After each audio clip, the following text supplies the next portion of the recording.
Hello, good morning. ഐ+ന്റെ പുതിയൊരു വീഡിയോയിലേക്ക് എല്ലാവർക്കും സ്വാഗതം.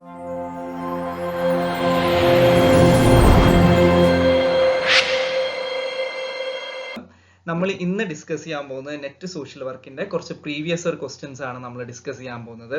അപ്പോൾ നമുക്ക് നോക്കാം ഏതൊക്കെയാണ് കുറച്ച് ക്വസ്റ്റ്യൻസ് നോക്കാം. അതേപോലെ തന്നെ അതിന്റെ ഓപ്ഷൻസ് എങ്ങനെയാണ് കറക്റ്റ് ഓപ്ഷൻസിലേക്ക് എത്തുന്നത്, അതേപോലെ ബാക്കിയുള്ള ഓപ്ഷൻസിനെയും കൂടെ നോക്കിയിട്ട്, അതായത് ഒരു ക്വസ്റ്റ്യൻ നമ്മൾ അറ്റൻഡ് ചെയ്യുന്ന സമയത്ത് അല്ലെങ്കിൽ ഇതിൽ പഠിക്കുന്ന സമയത്ത് ഇനി അതിനെക്കുറിച്ച് കൂടുതൽ എന്തൊക്കെ നമുക്ക് പഠിക്കാനുണ്ട് എന്നുള്ള രീതിയിലായിരിക്കും നമ്മൾ ഇന്ന് ഡിസ്കസ് ചെയ്യുന്നുണ്ടായിരിക്കാം.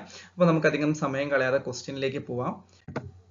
ഫസ്റ്റ് ക്വസ്റ്റ്യൻ എന്ന് പറയുന്നത് arrange the following needs developed by Maslow in hierarchical order. Okay, മാസ്ലോന്റെ നീഡ് ഹൈറാർക്കിയുടെ ബേസിലാണ് ആദ്യത്തെ ചോദ്യം വന്നിട്ടുള്ളത്. നമുക്കറിയാം 5 നീഡാണ് പറഞ്ഞിട്ടുള്ളത്. അതിനെ എങ്ങനെയാണ് ഹൈറാർക്കിയിൽ ഓർഡർ ചെയ്യാന്നാണ് ചോദ്യം വന്നിരിക്കുന്നത്. ഓപ്ഷൻസ് എന്തൊക്കെയാണ്? ഓപ്ഷൻസ് എല്ലാ നീഡുകളാണ് കൊടുത്തിട്ടുള്ളത്. Self esteem, sense of belongings, physiological needs, self actualisation, safety needs. ഇങ്ങനെ 5 നീഡ്സ് ആണ് പറഞ്ഞിട്ടുള്ളത്. ഇതിന്റെ കറക്റ്റ് ഓർഡർ ആണ്.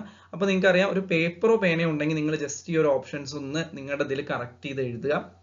അതല്ലെങ്കിൽ മനസ്സിൽ ചിന്തിക്കാൻ പറ്റുമെങ്കിൽ അങ്ങനെ ചെയ്യാം. പക്ഷെ എപ്പോഴും നമ്മൾ എഴുതണതാണ് നല്ലത്. അതാകുമ്പോൾ നമുക്ക് ഉത്തരം തെറ്റാണെങ്കിലും നമ്മൾ തിരുത്തി എഴുതുമ്പോൾ നമ്മുടെ ബ്രെയിനിൽ കുറച്ചും കൂടെ രജിസ്റ്റർ ആവും. അത് മൈൻഡിലാവുമ്പോഴും കുഴപ്പമില്ല. അങ്ങനെ ചെയ്യാൻ പറ്റുന്നവരുണ്ടെങ്കിൽ അങ്ങനെ ചെയ്തു നോക്കൂ. ഓക്കെ, അപ്പൊ ഇപ്പോൾ നമുക്കറിയാം ഈ 5 നീഡ്സ് ആണ് പറഞ്ഞിട്ടുള്ളത്. ഇതിന്റെ ഒന്ന് ഓർഡർ നിങ്ങൾ ചെയ്തു നോക്കൂ. 2 സെക്കൻഡ്സ് ടൈം എടുത്തിട്ട് ഏതൊക്കെയായിരിക്കും, ഏതാണ് ആദ്യം വരിക, ഏതാണ് അവസാനം വരിക എന്നുള്ള രീതിയിൽ ഒന്ന് ക്രമീകരിച്ച് നോക്കൂ. ABCDE ഇതാണ് ഓപ്ഷൻസ്. ഇങ്ങനെയാണ് ഓർഡർ ഉള്ളത്. അത് മാറ്റിയിട്ട് നമ്മുടെ കറക്റ്റ് ഓർഡറിലാക്കുക. ഓക്കെ, ചെയ്തിട്ടുണ്ടാവുമെന്ന് വിചാരിക്കുന്നു. നമുക്ക് കറക്റ്റ് ഓപ്ഷൻസ് നോക്കി നോക്കാം. ഇതൊക്കെയാണ് അതിന്റെ ഓപ്ഷൻസ് പറഞ്ഞിട്ടുള്ളത്. ഇതിൽ കറക്റ്റ് ആൻസർ എന്ന് പറയുന്നത് നിങ്ങൾ മാർക്ക് ചെയ്ത ഓർഡർ ഇതിൽ ഏത് ഓപ്ഷൻ ആണെന്നുള്ളത് ജസ്റ്റ് ഒന്ന് ഐഡന്റിഫൈ ചെയ്ത് വെക്കുക. ഓക്കെ, നമുക്ക് കറക്റ്റ് ആൻസർ നോക്കാം. ഓക്കെ, ഓപ്ഷൻ 2 ആയിരുന്നു വരുന്നുണ്ടായിരുന്നത്, CEBAD. അതായത് ആദ്യം ഫിസിയോളജിക്കൽ നീഡ്സ്, പിന്നെ സേഫ്റ്റി നീഡ്സ്, പിന്നെ സെൻസ് ഓഫ് ബിലോങ്ങിങ്സ്, പിന്നെ അതേപോലെ തന്നെ സെൽഫ് എസ്റ്റീം, സെൽഫ് ആക്ച്വലൈസേഷൻ. അങ്ങനെയാണ് അതിന്റെ കറക്റ്റ് ഓർഡർ വരുന്നത്. നമുക്ക് അതിന്റെ ഒരു എക്സ്പ്ലനേഷൻ നോക്കാം. സോ ഇതാണ് അതിന്റെ എക്സ്പ്ലനേഷൻ വരുന്നത്. നമുക്കറിയാം മാസ്ലോന്റെ നീഡോ ഹൈറാർക്കി, മാസ്ലോ നമ്മുടെ നീഡ്സിനെ ഒരു ഹൈറാർക്കിയൽ ഓർഡറിൽ അറേഞ്ച് ചെയ്തിട്ടുണ്ടായിരുന്നു. ആ ഓർഡർ ആണ് പറഞ്ഞിട്ടുള്ളത്. അപ്പൊ നമുക്കറിയാം മാസ്ലോ അറേഞ്ച് ചെയ്ത സമയത്ത്, ഞാനിവിടെ വരയ്ക്കാം, മാസ്ലോ ഇങ്ങനെ ഒരു നീഡിന്റെ പിരമിഡ് ആയിരുന്നു മാസ്ലോ വരച്ചിട്ടുണ്ടായിരുന്നത് അല്ലേ. നമുക്കറിയാം ഇങ്ങനെ ഒരു പിരമിഡ് ഉണ്ട്. ആ പിരമിഡിന്റെ ഏറ്റവും ബേസ് ലെവലിൽ ഏതാണെന്നാ പറഞ്ഞിട്ടുണ്ടായിരുന്നത്? നീഡിന്റെ ഏറ്റവും ബേസ് ലെവലിൽ പറഞ്ഞിട്ടുണ്ടായിരുന്നത് ഫിസിയോളജിക്കൽ നീഡ്സ് ആയിരുന്നു. ഏറ്റവും ബേസ് ലെവലിൽ പറഞ്ഞിട്ടുണ്ടായിരുന്നത് നമുക്കിവിടെ കാണാം. ഫിസിയോളജിക്കൽ നീഡ്സ് എവിടെ? ഇതാണ് ഫിസിയോളജിക്കൽ നീഡ്സ് അല്ലേ. ഫിസിയോളജിക്കൽ നീഡ്സ് ഏറ്റവും ബേസ് ലെവലിലായിരുന്നു. ഏറ്റവും ടോപ്പിൽ ഏതായിരുന്നു ഉണ്ടായിരുന്നത്? സെൽഫ് ആക്ച്വലൈസേഷൻ ആയിരുന്നു ഏറ്റവും ടോപ്പിൽ ഉണ്ടായിരുന്നത്. അപ്പൊ അത് രണ്ടും കിട്ടിയാൽ തന്നെ നമുക്കൊരു ഓർഡർ, കുറെ ഓപ്ഷൻസ് സോർട്ട് ചെയ്ത് കളയാൻ വേണ്ടി പറ്റില്ലേ. ഏറ്റവും ആദ്യം ബേസ് ലെവലിൽ ഏതുണ്ടായിരിക്കും? ഫിസിയോളജിക്കൽ നീഡ് ഉണ്ടാവും. ഏറ്റവും ടോപ്പിൽ നമുക്ക് എന്തുണ്ടായിരിക്കും? സെൽഫ് ആക്ച്വലൈസേഷനും ഉണ്ടായിരിക്കും. ഓക്കെ, അപ്പൊ ഇതിന്റെ ഇടയിൽ രണ്ടാമത് എന്ത് വരും? സേഫ്റ്റി നീഡ്സ് വരും, സെൻസ് ഓഫ് ബിലോങ്ങിങ്സ് വരും. ബിലോങ്ങിങ്സ് അല്ലെങ്കിൽ ലവ് നീഡ്സ് എന്ന് നമ്മൾ പറയുന്നത്. പിന്നെ എസ്റ്റീം നീഡ്സ്. നമുക്കറിയാം ഫിസിയോളജിക്കൽ നീഡ്സിൽ നമ്മൾ എപ്പോഴും എന്തായിരിക്കും കവർ ചെയ്യുന്നുണ്ടായിരിക്കുക? നമ്മുടെ കോർ ആയിട്ടുള്ള നീഡ്, ഏറ്റവും അത്യാവശ്യം ബേസിക് ആയിട്ടുള്ള നീഡ്സ്. അതായത് അതില്ലെങ്കിൽ നമുക്ക് സർവൈവൽ ഇൻസ്റ്റിങ്സിനെ വരെ ബാധിക്കുന്ന നീഡ്സിനെയാണ്, അല്ലെങ്കിൽ സർവൈവ് ചെയ്യാൻ വരെ നമുക്ക് ബുദ്ധിമുട്ടുള്ള നീഡ്സ് ആയിരിക്കും ഏറ്റവും ഫിസിയോളജിക്കൽ നീഡ്സിൽ ഉണ്ടായിരിക്കുക. നമുക്കറിയാം food, water, shelter, warmth, rest, ഇതൊക്കെ ഏതിലാണ് വരുന്നതായിരിക്കുക? നമ്മുടെ ഫിസിയോളജിക്കൽ നീഡ്സിലായിരിക്കും നമ്മൾ ഐഡന്റിഫൈ ചെയ്തിട്ടുണ്ടായിരിക്കുക. ഫിസിയോളജിക്കൽ നീഡ്സ് കഴിഞ്ഞാൽ തൊട്ട് മേലെ വരുന്നതാണ് സേഫ്റ്റി നീഡ്സ്. നമുക്ക് കിട്ടേണ്ട സേഫ്റ്റി, സെക്യൂരിറ്റീസ്, അങ്ങനത്തെ കാര്യങ്ങളെല്ലാം നമ്മൾ അതിൽ ഐഡന്റിഫൈ ചെയ്യുന്നു. ഇനി ഇതിന്റെ കുറച്ച് മേലെ എന്ത് വരുന്നുണ്ട്? സെൻസ് ഓഫ് ബിലോങ്ങിങ്സ് അല്ലെങ്കിൽ ബിലോങ്ങിങ് നീഡ്സ് അല്ലെങ്കിൽ ലവ് നീഡ്സ് വരുന്നുണ്ട്. നമുക്കൊരു ഇന്റിമേറ്റ് റിലേഷൻഷിപ്പ്, നമ്മുടെ പാർട്ട്ണർ ആയിട്ടുള്ള റിലേഷൻഷിപ്പ്, നമുക്ക് അവരിൽ നിന്ന് കിട്ടുന്ന ലവ്, അഫെക്ഷൻ, ഇതൊക്കെ ഏതിലാണ് വരുന്നത്? ലവ് ആൻഡ് ബിലോങ്ങിങ്സ് എന്ന് പറയുന്ന ഒരു നീഡിലാണ് വരുന്നത്. അതിന് പിന്നെ കഴിഞ്ഞിട്ട് വരുന്നത് self esteem needs.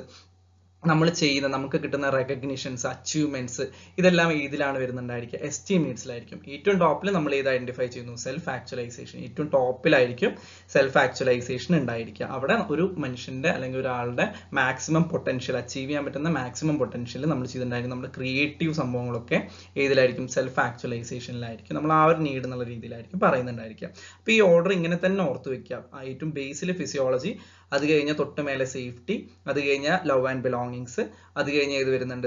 Self esteem needs, പിന്നെ സെൽഫ് ആക്ച്വലൈസേഷൻ. ഇങ്ങനെയായിരുന്നു മാസ്ലോ തന്റെ നീഡ്സിന് അല്ലെങ്കിൽ നീഡ് ഹൈറാർക്കിയിൽ വരുന്നത്. അപ്പൊ നമുക്ക് ചിലപ്പോൾ ഇനി ഓർഡർ നമുക്ക് ഇതേ ഓർഡറിൽ കിട്ടിയിട്ടില്ല, ചിലപ്പോൾ റിവേഴ്സ് ഓർഡറിൽ ഓപ്ഷൻസ് തന്നിട്ടുണ്ടോ എന്ന് ചോദിക്കും. നമ്മൾ എപ്പോഴും നോക്കേണ്ടത് ഈ ഒരു ഓർഡറിലാണ്, CEBAD. അതായത് നമുക്കിപ്പോൾ തന്നിട്ടുണ്ടായിരുന്ന ഓപ്ഷൻ. ഇനിയിപ്പോൾ അതല്ല ഈ ഒരു ഓപ്ഷൻ അവൈലബിൾ അല്ലെങ്കിൽ അപ്പൊ നമ്മൾ എന്ന് നോക്കുക, മേലെന്നുണ്ടോ എന്നുള്ള രീതിയിൽ നോക്കുക. സെൽഫ് ആക്ച്വലൈസേഷനിൽ തുടങ്ങി ഫിസിയോളജിക്കൽ നീഡ്സിൽ അവസാനിക്കുന്ന രീതിയിൽ. ഓക്കെ, അപ്പൊ ഇതാണ് ഈ ഒരു ചോദ്യത്തിൽ വരുന്നത്. നമുക്ക് അടുത്ത ചോദ്യത്തിലേക്ക് പോവാം.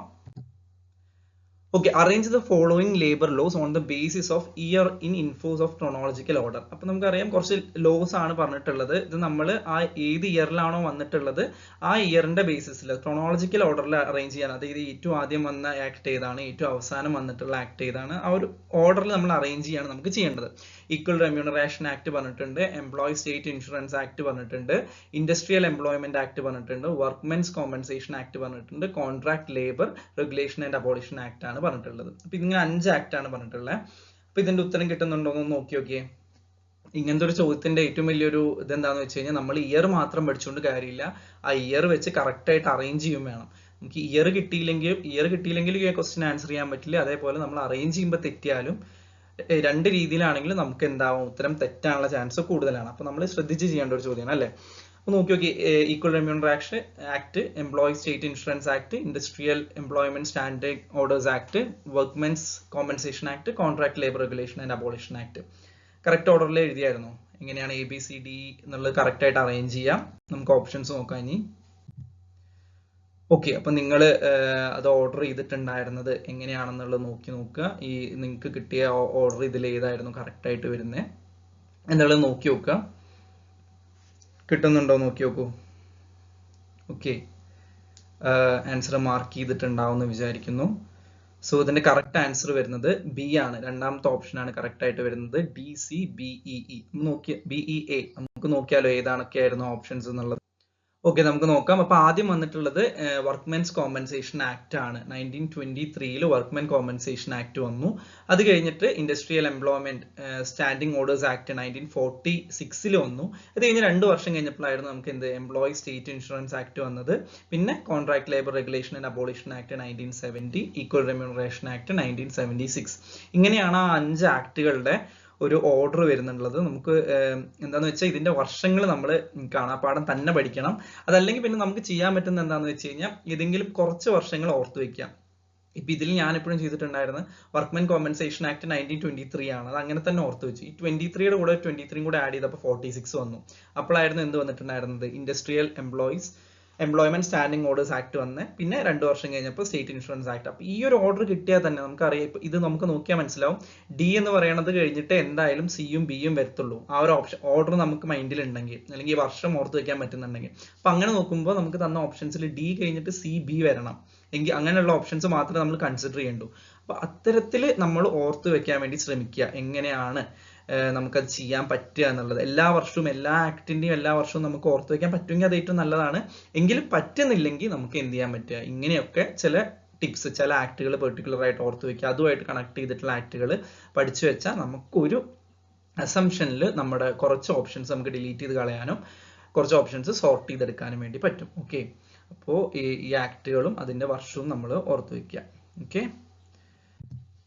നെക്സ്റ്റ് ക്വസ്റ്റ്യൻ എന്ന് പറയുന്നത് social work education in India through open and distance learning system at IGNOU Indira Gandhi national open university was started in year of. ഏത് വർഷത്തിലാണ് നമ്മുടെ Indira Gandhi open university, national open യൂണിവേഴ്സിറ്റിയിൽ social work education open and distance learning സാധ്യതയിൽ തുടങ്ങിയത് എന്നാണ് ചോദിച്ചിട്ടുള്ളത്. അപ്പോൾ നമുക്ക് 4 option തന്നിട്ടുണ്ട്. 1995, 2001, 2004, 2011. നമുക്കറിയാം കുറെ ഇപ്പൊ സോഷ്യൽ വർക്കിൽ തന്നെ ഒരുപാട് പേര് ഈ പറയുന്ന പോലെ ഇന്ദിരാഗാന്ധി നാഷണൽ ഓപ്പൺ യൂണിവേഴ്സിറ്റിയിൽ നിന്ന് MSW BSW ഒക്കെ പാസ്സാവുന്നവരുണ്ട്. Indira Gandhi national open university IGNOU already അങ്ങനെ ഒരു ഇത് കൊടുക്കുന്നുണ്ട്. അപ്പൊ നമുക്കത് ഏത് വർഷമാണ് സ്റ്റാർട്ട് ചെയ്തിട്ടുള്ളത് എന്നാണ് ചോദ്യം വന്നിട്ടുള്ളത്. അപ്പൊ ഇത് നോക്കി നോക്കൂ, ഏത് ഓപ്ഷനാണ് നിങ്ങൾക്ക് മനസ്സിലായോ നോക്കി നോക്കൂ. ഓക്കെ, നമുക്ക് കറക്റ്റ് ആൻസർ നോക്കാം. ഓക്കെ, കറക്റ്റ് ആൻസർ വരുന്നത് 2004 ആണ്. ഇതിന്റെ ഒരു എക്സ്പ്ലനേഷൻ എങ്ങനെയാ വരുന്നതെന്ന് വെച്ചാൽ, ഓക്കെ നോക്കി, 2004 സോഷ്യൽ വർക്ക് എഡ്യൂക്കേഷൻ IGNOUൽ സ്റ്റാർട്ട് ചെയ്തിട്ടുള്ളത്. അന്ന് BSW എന്നുള്ള രീതിയിലായിരുന്നു തുടങ്ങിയിട്ടുണ്ടായിരുന്നത്. അത് കഴിഞ്ഞ് പിന്നീട് 4 വർഷം കഴിഞ്ഞ് 2004 4 വർഷം കഴിഞ്ഞപ്പോൾ എന്ത് തുടങ്ങി, MSW എഡ്യൂക്കേഷനും IGNOU സ്റ്റാർട്ട് ചെയ്തു. 2008 MSW എഡ്യൂക്കേഷൻ IGNOU സ്റ്റാർട്ട് ചെയ്തു. ഓക്കെ, അപ്പൊ അത് ഓർത്ത് വെക്കുക. Distance and open and distance മോഡിൽ എപ്പോൾ IGNOയിൽ സോഷ്യൽ വർക്ക് എഡ്യൂക്കേഷൻ തുടങ്ങിയെന്ന് ചോദിക്കുകയാണെങ്കിൽ 2004 എഴുതിയാൽ മതി. ഇനി സ്പെസിഫിക്കലി MSW എപ്പോഴാണ് കൊടുത്തു തുടങ്ങിയതെന്ന് ചോദിക്കുകയാണെങ്കിൽ മാത്രം നമ്മൾ എന്ത് കൺസിഡർ ചെയ്താൽ മതി, 2008 എന്നുള്ള ഒരു ഓപ്ഷൻ കൺസിഡർ ചെയ്താൽ മതി. അതിന്റെ കൂടെ തന്നെ നമ്മൾ ഓർത്ത് വെക്കാൻ വേണ്ടി ശ്രമിക്കാം. ഓക്കെ, കൺഫ്യൂഷൻ ആവരുത്. ഏതെങ്കിലും കൺഫ്യൂഷൻ ആവാൻ തോന്നുകയാണെങ്കിൽ ഏതെങ്കിലും ഒരെണ്ണം മാത്രം പഠിച്ചു വയ്ക്കുക. 2004 എന്നുള്ളത് ഫോക്കസ് ചെയ്തിട്ട് പഠിച്ചു വയ്ക്കുക. ഓക്കെ ഓക്കെ അടുത്ത ക്വസ്റ്റ്യൻ എന്ന് പറയുന്നത് നമ്മുടെ കുറച്ച് ആർട്ടിക്കിൾസ് ആണ്. ഓരോ ആർട്ടിക്കിളും മാച്ച് ദ ഫോളോയിങ് ആണ്. മാച്ച് ദ ഫോളോയിങ് കുറച്ചൊക്കെ സുഖമാണ് അല്ലെ. നമുക്കൊരു 2-3 രണ്ടെണ്ണമൊക്കെ കണക്ട് ചെയ്ത് കഴിഞ്ഞാൽ നമുക്ക് ഓപ്ഷൻസ് പിന്നെ കുറച്ചൊക്കെ നമുക്ക് കറക്റ്റ് ബാക്കി വെച്ചിട്ട് നമുക്ക് കണ്ടുപിടിക്കാൻ വേണ്ടി പറ്റും ഇല്ലേ. ചിലപ്പോൾ ഒരെണ്ണം വെച്ചിട്ട് തന്നെ നമുക്ക് ബാക്കിയുള്ള ഓപ്ഷൻസ് കണ്ടുപിടിക്കാൻ വേണ്ടി പറ്റും. എങ്ങനെയായിരിക്കും ചിലപ്പോൾ ആ ഒരെണ്ണം കറക്റ്റ് കണക്ട് ചെയ്തിട്ടുള്ള ഒരു ഓപ്ഷനേ ഉണ്ടാവുള്ളൂ. അപ്പൊ നമുക്ക് ബാക്കിയുള്ളത് അങ്ങനെ കിട്ടും. അപ്പൊ നമുക്ക് നോക്കി നോക്കുക. നമുക്ക് സമയം ലാഭിക്കാൻ വേണ്ടി ചെയ്യാൻ പറ്റുന്ന ഒരു കാര്യമാണ്. ഒരെണ്ണം നമുക്ക് ഷുവർ ആയിട്ടുള്ള ഒരു സാധനം കണക്ട് ചെയ്ത് കഴിഞ്ഞാൽ അത് ഓപ്ഷൻസിൽ നോക്കി നോക്കുക. അത് കറക്റ്റ് ആയിട്ട് ഒന്നേ വന്നിട്ടുള്ളൂ എന്നുണ്ടെങ്കിൽ വേറെ ഓപ്ഷൻസ് ഒന്നും ഇല്ല. ഇപ്പൊ സി എന്ന് പറയുന്നത് 1 ആണെന്ന് വിചാരിക്കാം. C1 എന്ന് പറയുന്നത് ആകെ ഒരു ഓപ്ഷനിലേ ഉള്ളൂ. അത് നമുക്ക് ഉറപ്പാണ് C1 ആണ്. പിന്നെ നമ്മൾ ബാക്കിയുള്ള ഓപ്ഷൻസ് നോക്കണ്ട. കറക്റ്റ് ആയിട്ട് എന്ത് ചെയ്യുക, നമുക്ക് മാർക്ക് ചെയ്യാൻ വേണ്ടിയിട്ട് പറ്റും. കുറെ സമയം നമുക്ക് കളയാതെ നമുക്ക് എപ്പോഴും നെറ്റ് എക്സാം എഴുതുമ്പോൾ പറയുന്നതാണ് എല്ലാവരും സമയം കിട്ടിയില്ല, ലാസ്റ്റത്തെ കുറച്ച് ചോദ്യം നോക്കാൻ പറ്റിയില്ല, ഈ പാരഗ്രാഫ് ക്വസ്റ്റ്യൻ ഒന്നും വായിച്ചെത്തിയില്ല എന്നുള്ളതൊക്കെ. അപ്പൊ അങ്ങനെ നമുക്ക് കുറച്ച് എന്ത് ചെയ്യാം, ടിപ്സുകൾ യൂസ് ചെയ്യാം. ഓക്കെ ആദ്യത്തെ men and women equally have the right to adequate means of livelihood, equal pay of work for both men and women, living wages for workers, equal justice and free legal aid. ഇതൊക്കെയാണ് നമ്മുടെ provisions പറഞ്ഞിട്ടുള്ളത്. അതിന്റെ articles ഏതാണെന്നാണ് ചോദ്യം വന്നിട്ടുള്ളത്. Article 43, article 39 subsection A വന്നിട്ടുണ്ട്, sub close ആയിട്ട് കൊടുത്തിട്ടുള്ളത്. Article 39A ഉണ്ട്, ആർട്ടിക്കിൾ 39D വന്നിട്ടുണ്ട്. ഓക്കെ ഇത്രയാണ് 4 ഓപ്ഷൻസ് വന്നിട്ടുള്ളത്. അപ്പൊ ഇത് ഏതാണെന്നുള്ളതൊന്ന് കറക്റ്റ് ആയിട്ട് മാർക്ക് ചെയ്തേ. മാർക്ക് ചെയ്യാൻ പറ്റുന്നുണ്ടോ നോക്കി നോക്കൂ. എ എന്ന് പറയുന്നത് ഇപ്പുറത്ത് റോമൻ ന്യൂമറിക്കൽ ഏതാണ് കണക്ട് ആവുന്നുള്ളത് നോക്കി നോക്കിയേ. ഈ ക്വസ്റ്റ്യനിൽ നമുക്ക് ഒരു ഒരു ഒരു ഒരു ഒരു കണക്ഷൻ ഉണ്ട്. ആക്ച്വലി നമുക്ക് ഒരു പെട്ടെന്ന് കണ്ടുപിടിക്കാൻ പറ്റുന്ന ഒരു സാധനം ഉണ്ട്. എന്താണെന്ന് മനസ്സിലായി ആർക്കെങ്കിലും? നോക്കി നോക്കൂ കിട്ടുന്നുണ്ടോന്ന്. ഇവിടെ നോക്കി നോക്കിയാൽ men and women equally have the right to an adequate means of livelihood. അവിടെ ഒരു ഇക്വാലിറ്റീനെ തന്നെയാണ് അവിടെ പറയുന്നത്. രണ്ടാമത്തേൽ നോക്കി equal pay for equal work of both men and women. അവിടെയും ഒരു ഇക്വാലിറ്റി ആണ് പറഞ്ഞിട്ടുള്ളത്. Equal justice and free legal aid. അവിടെ ഈ 3 എണ്ണത്തിലും ഒരു ഇക്വാലിറ്റി ബേസിസ് വരുന്നുണ്ട്. അപ്പൊ നമുക്ക് ചിന്തിച്ചൂടെ ഇത് ആർട്ടിക്കിൾസിൽ അപ്പൊ അടുത്തടുത്ത് ആവാനാണ് ഒരു സാധ്യതയുള്ളത് അല്ലെ. അപ്പൊ നമുക്ക് നോക്കി നോക്കാം. Article 39A, article 39A, article 39D ഈ 3 എണ്ണം നമുക്ക് വന്നിട്ടുണ്ട് ഇല്ലേ. അപ്പൊ എന്തായാലും ഇത് 3ഉം ഇതിനോടായിരിക്കും കുറച്ചും കൂടെ എന്ത് ചെയ്യുന്നുണ്ടാവുക, കോറിലേറ്റ് ചെയ്യുന്നുണ്ടാവുക, അല്ലെങ്കിൽ നമുക്ക് മാച്ച് ചെയ്യേണ്ടി വരുന്നുണ്ടാവും. പിന്നെ ഒറ്റയ്ക്ക് കിടക്കേണ്ട ആരാ, ലിവിംഗ് വേജസ് ഫോർ വർക്കേഴ്സ്. അത് ആർട്ടിക്കിൾ 43 ആവാനുള്ള ഒരു ചാൻസ് ഉണ്ട് ഇല്ലേ. C1 ആവാനുള്ള ചാൻസ് ഉണ്ട് ഇല്ലേ. അപ്പൊ നമുക്ക് നോക്കി നോക്കാം. ഇത് പക്കയായിട്ട് അറിയുന്നുണ്ടെങ്കിൽ അത് അങ്ങനെ തന്നെ പഠിച്ചിതാക്കാൻ നോക്കുക. എങ്കിലും നമ്മളിപ്പോൾ ചിലപ്പോൾ എക്സാമിലെ ടെൻഷനിൽ നമ്മൾ മറന്നൊക്കെ പോവാം ചില കാര്യങ്ങൾ, ഡൗട്ട് വരാം നമുക്ക് ഇത് അവിടെയായിരുന്നോ ഇവിടെയായിരുന്നോ. കാരണം എല്ലാ നമ്പറാണ് അതിനെ കണക്ട് ചെയ്ത് പഠിക്കുന്നതാണ് അല്ലെ. അപ്പൊ നമുക്ക് നോക്കി നോക്കാം അതിന്റെ ഓപ്ഷൻസ് എങ്ങനെയാണ് വരുന്നത് എന്നുള്ളത്. ഓക്കെ നോക്കി നോക്കിയേ നിങ്ങൾ മാർക്ക് ചെയ്തത് കറക്റ്റ് ആയിട്ട് വന്നിട്ടുണ്ടോന്ന്.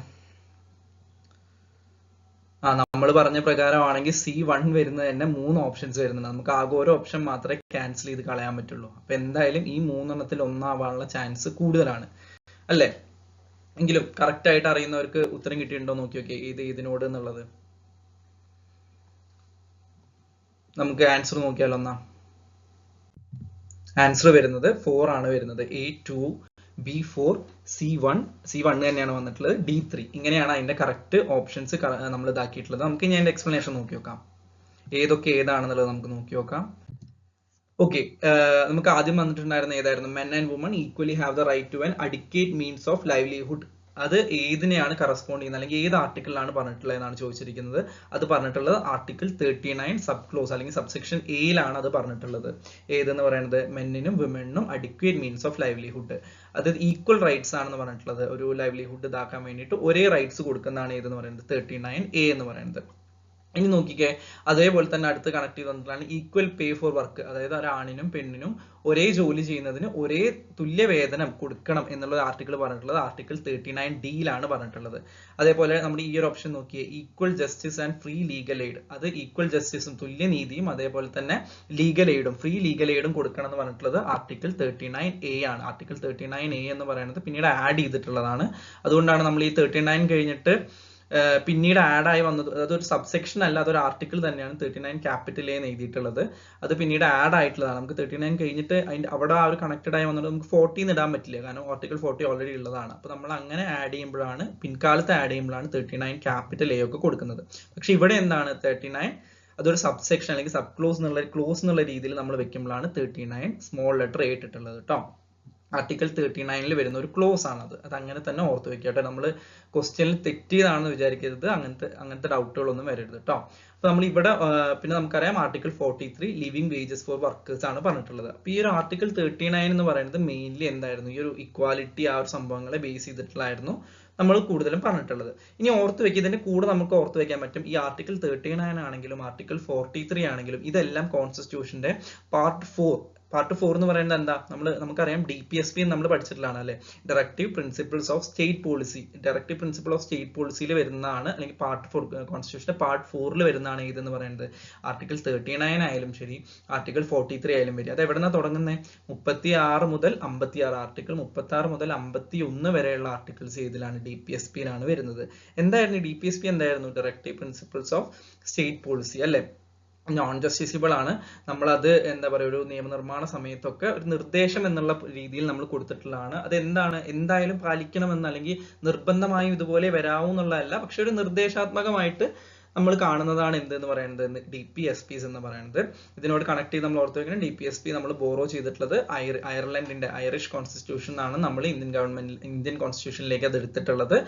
ഐറിഷിലേക്ക് ഏറ്റവും ആദ്യം DPSP-യുടെ ഒരു കൺസെപ്റ്റ് വന്നിട്ടുള്ളത് സ്പാനിഷ് കോൺസ്റ്റിറ്റ്യൂഷനിലാണ്. അവിടുന്ന് ഐറിഷിലേക്ക്, അവിടുന്ന് പിന്നെ നമ്മളോട് ചോദിക്കുകയാണ് ഇന്ത്യൻ കോൺസ്റ്റിറ്റ്യൂഷനിൽ എവിടെ നിന്നാണ് ഇത് എടുത്തിട്ടുള്ളത് എന്നുള്ള ചോദ്യം വരികയാണെങ്കിൽ അത് എവിടെ നിന്നാണ്, ഐറിഷ് കോൺസ്റ്റിറ്റ്യൂഷൻ എന്നാണ് നമ്മൾ എടുത്തിട്ടുള്ളത്. ഓക്കെ, അപ്പൊ ഇത്രയുമാണ് ഈ ഒരു ഇതുമായിട്ട് ഓർത്ത് വെക്കേണ്ട. ആർട്ടിക്കിൾ 36 മുതൽ 51 വരെ എന്താണ്, നമ്മുടെ ഇന്ത്യൻ കോൺസ്റ്റിറ്റ്യൂഷന്റെ പാർട്ട് 4 DPSP-യിലാണ് വരുന്നത്. Directive principles of state policies ആണ് വരുന്നത്. ഓക്കെ, അപ്പൊ ഈ ഒരു എക്സ്പ്ലനേഷൻ കറക്റ്റ് ആണെന്ന്, അല്ലെങ്കിൽ നിങ്ങൾക്ക് ഓക്കെ ആണെന്ന് വിചാരിക്കുന്നു, മനസ്സിലായെന്ന് വിചാരിക്കുന്നു. നമുക്ക് അടുത്ത ചോദ്യത്തിലേക്ക് പോവാം. 6 തൊപ്പികൾ, തിങ്കിങ്ങിന്റെ 6 തൊപ്പികൾ എന്നുള്ള രീതിയിൽ നമ്മൾ പറയുന്നതാണ്. അതിൽ യെല്ലോയും ഗ്രീൻ ഹാറ്റും എന്തിനെയാണ് റെപ്രസെന്റ് ചെയ്യുന്നത്, അല്ലെങ്കിൽ ഇൻഡിക്കേറ്റ് ചെയ്യുന്നത് എന്നാണ് ചോദിച്ചിരിക്കുന്നത്. എഡ്വേർഡ് ഡി ബോണോട് ഒരു 6 ആറ്റ് തിങ്കിങ് എന്ന് പറയുന്ന ഒരു ഓർഗനൈസേഷനിൽ എങ്ങനെയാണ് ഒരു ഡിസിഷൻ പ്രോസസ്സിലേക്ക്, അതല്ലെങ്കിൽ അങ്ങനത്തെ കാര്യങ്ങളിലേക്ക് ഈ ഒരു തിങ്കിങ് പ്രോസസ്സ് ഇതാക്കേണ്ടത് എംപ്ലോയീസിന്റെ ഇടയിൽ എന്നുള്ള രീതിയിലൊരു സംഭവമായിരുന്നു അത്. അപ്പൊ അത് നോക്കിക്കേ, നമ്മളോട് ചോദിച്ചിരിക്കുന്നത് യെല്ലോ ഹാറ്റും ഗ്രീൻ ഹാറ്റും എന്തിനെയാണ് ഇൻഡിക്കേറ്റ് ചെയ്യുന്നതാണ്. ഓപ്ഷൻസ് നോക്കാം. Emotion and rationality, positivity and rationality, emotion and creativity, positivity and creativity. ഇത്രയാണ് 4 ഓപ്ഷൻസ് തന്നിട്ടുള്ളത്. അപ്പോൾ കറക്റ്റ് ആൻസർ കിട്ടുന്നുണ്ടോ നോക്കിയേ, മാർക്ക് ചെയ്യാൻ പറ്റുന്നുണ്ടോ നോക്കിയോ. യെല്ലോ ഹാറ്റും ഗ്രീൻ ഹാറ്റും, യെല്ലോ ഇൻഡിക്കേറ്റ് ചെയ്യുന്ന ഏതിനാണ്, ഗ്രീൻ ഇൻഡിക്കേറ്റ് ചെയ്യുന്നത് ഏതിനാണ്. ഓക്കെ, നമുക്കെന്നാ കറക്റ്റ് ആൻസർ നോക്കിയാലോ. കറക്റ്റ് ആൻസർ വരുന്നത് പോസിറ്റിവിറ്റി ആൻഡ് ക്രിയേറ്റിവിറ്റി ആണ്. അതായത് യെല്ലോ ഹാറ്റ് ഇൻഡിക്കേറ്റ് ചെയ്യുന്നത് പോസിറ്റിവിറ്റിനെയും ഗ്രീൻ ഹാറ്റ് ഇൻഡിക്കേറ്റ് ചെയ്യുന്നത് ക്രിയേറ്റിവിറ്റിനെയാണെന്നാണ് പറഞ്ഞിട്ടുള്ളത്. ഓക്കെ, നമുക്ക് എക്സ്പ്ലനേഷൻ നോക്കാം. ഇതിന്റെ എക്സ്പ്ലനേഷൻ എങ്ങനെയാണ് വരുന്നത് വെച്ചാൽ, നമുക്ക് മൊത്തം 6 ഹാറ്റുകളാണ് ഉള്ളതെന്നാണ് പറഞ്ഞത്. അതായത് ലാറ്ററൽ തിങ്കിങ്ങിന്റെ ഒരു ഇതായിട്ടാണ് നമ്മുടെ എഡ്വേർഡ് ഡി ബോണോ പറഞ്ഞിട്ടുള്ള 6 ഹാറ്റ്സ് ഒരു ഓർഗനൈസേഷനിൽ എങ്ങനെയാണ് ഈ ഒരു ഇമാജിനറി ക്യാപ്പ്, അതായത് ഓരോ ക്യാപ്പ് ഓരോരുത്തരുടെ തലയിൽ വരുമ്പോൾ അവർ ആ ഒരു ക്യാപ്പിന്റെ എന്താണോ ഫംഗ്ഷൻ ആയിട്ടുള്ളത് ആ രീതിയിൽ ആ ഒരു സംഭവത്തെ ചിന്തിക്കണം. അങ്ങനെയായിരുന്നു എഡ്വേർഡ് ഡി ബോണോ ഈ ഒരു സാധനം ഇൻഡിക്കേറ്റ്, അല്ലെങ്കിൽ ഒരു എന്താ പറയാ, പ്രപ്പോസ് ചെയ്തിട്ടുണ്ടായിരുന്നു. അപ്പൊ ഇതിന്റെ ഭാഗമായിട്ട് പുള്ളി പറഞ്ഞിട്ടുണ്ടായിരുന്ന ഒരു 6 ഹാറ്റ്സ് ആയിരുന്നു. ഒന്ന് നമ്മളിപ്പോ ഡിസ്കസ്, യെല്ലോ ഹാറ്റും വരുന്നുണ്ട്, ഗ്രീൻ ഹാറ്റും വരുന്നുണ്ട്. യെല്ലോയും ഗ്രീനും കഴിഞ്ഞാൽ പിന്നെ ഓർത്ത് വെക്കേണ്ടത് വൈറ്റ് ഉണ്ട്, ബ്ലാക്ക് ഉണ്ട് അല്ലെ. വൈറ്റ് ഉണ്ടെങ്കിൽ ഓഫ് കോഴ്സ് ബ്ലാക്കും ഉണ്ടായിരിക്കും.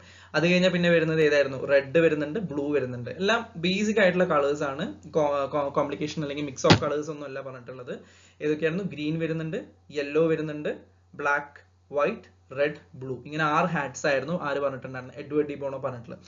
ഓരോന്നും എന്തിനെ റെപ്രസെന്റ് ചെയ്യുന്നു എന്നാണ് ചോദിച്ചിരിക്കുന്നത്. യെല്ലോ ഹാറ്റ് എന്തിനെയാണ് റെപ്രസെന്റ് ചെയ്യുന്നത്, പോസിറ്റിവിറ്റി ആൻഡ് ഒപ്റ്റിമിസ്റ്റിക് തോട്ട്സിനെയാണ് യെല്ലോ ഹാറ്റ് റെപ്രസെന്റ് ചെയ്യുന്നത്. ചിന്തിക്കുക, യെല്ലോ എന്ന് പറയുന്ന ഒരു കളർ നമ്മളെപ്പോഴും സൺഷൈൻ ഒക്കെ ആയിട്ടാണ് പറയുന്നത്. സൂര്യൻ ഉദിച്ചു വരുമ്പോൾ ഒരു യെല്ലോ കളർ ഉണ്ട്, ഓക്കെ, അല്ലെങ്കിൽ സൂര്യന്റെ ഒരു ലൈറ്റിന് ഒരു യെല്ലോയിഷ് കളർ ആണുള്ളത്. അപ്പൊ എന്താണ് അത്, സൂര്യൻ ഉദിച്ചു വരുന്നത് ഒരു പോസിറ്റീവ് ആയിട്ടുള്ള ഒരു പോസിറ്റിവിറ്റി ആണ് അല്ലെ, ഒരു ഒപ്റ്റിമിസം ആണ്, ഒരു ശുഭാപ്തി വിശ്വാസമാണ്. അപ്പൊ അങ്ങനെയാണ് നമ്മൾ യെല്ലോ എന്ന് പറയുന്നത് ഒരു പോസിറ്റിവിറ്റി അല്ലെങ്കിൽ ഒപ്റ്റിമിസ്റ്റിക് തോട്ട് ആയിട്ട് പറയുന്നത്.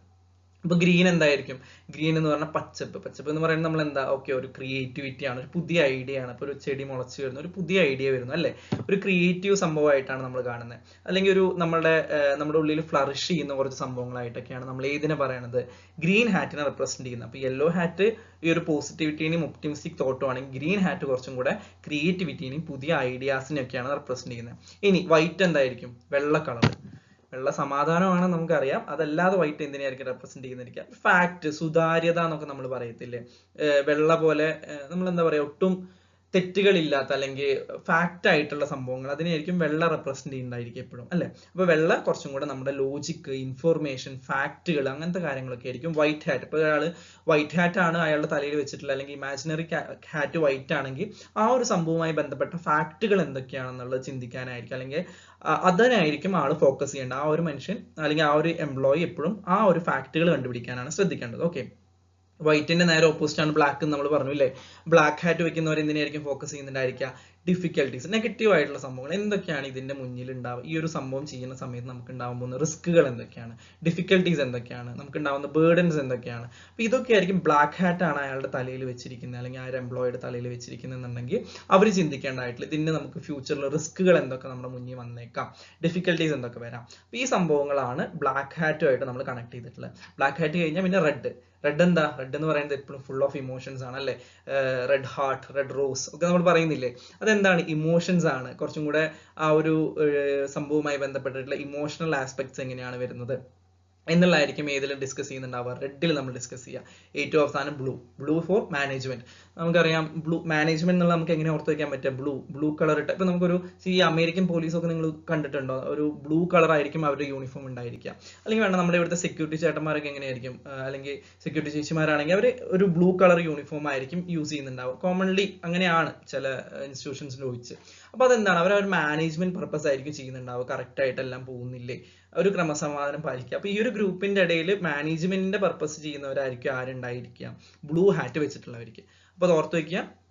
എന്തൊക്കെയാണ്? ഗ്രീൻ ഹാറ്റ് പറയുന്നത് ക്രിയേറ്റിവിറ്റി ആണ്, ഒപ്റ്റിമിസം ഒക്കെ വരാം. യെല്ലോ ഹാറ്റ് എന്ന് പറയുന്നത് എന്താണ്? Positivity, yellow hat positivity, optimism. Green hat എന്ന് പറയുന്നത് ക്രിയേറ്റിവിറ്റി, ന്യൂ ഐഡിയാസ് ആണ് വരുന്നത്.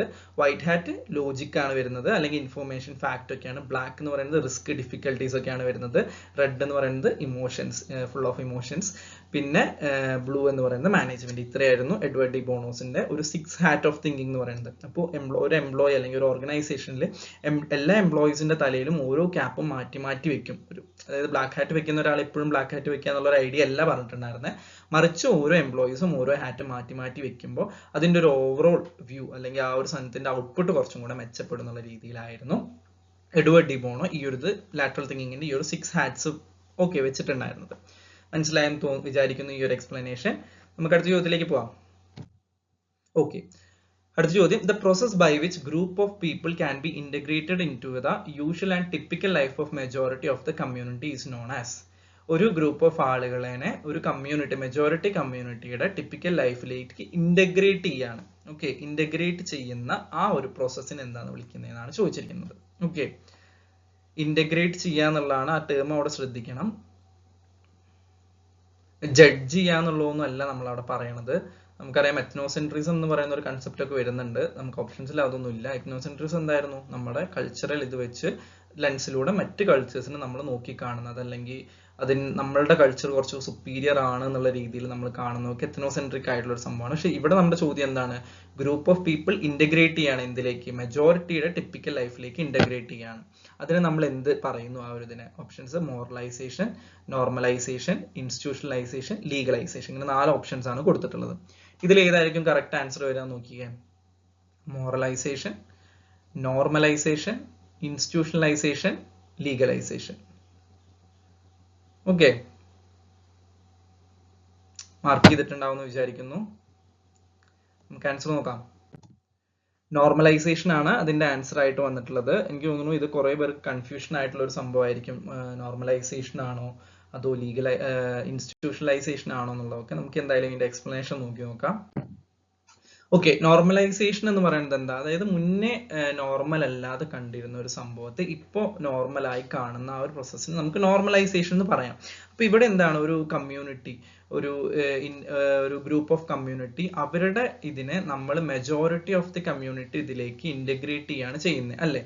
അപ്പൊ ആ ഒരു പ്രോസസ് എന്താ? അത് മെജോറിറ്റിയിലേക്ക് വരുമ്പോൾ അത് നോർമലായി. മെജോറിറ്റി ആളുകൾ ഇപ്പോൾ ഒരു ഫോൺ യൂസ് എന്ന് പറയുന്നത് നമ്മുടെ സൊസൈറ്റിയിൽ നോർമൽ ആവുന്നത് എപ്പോഴാണ്?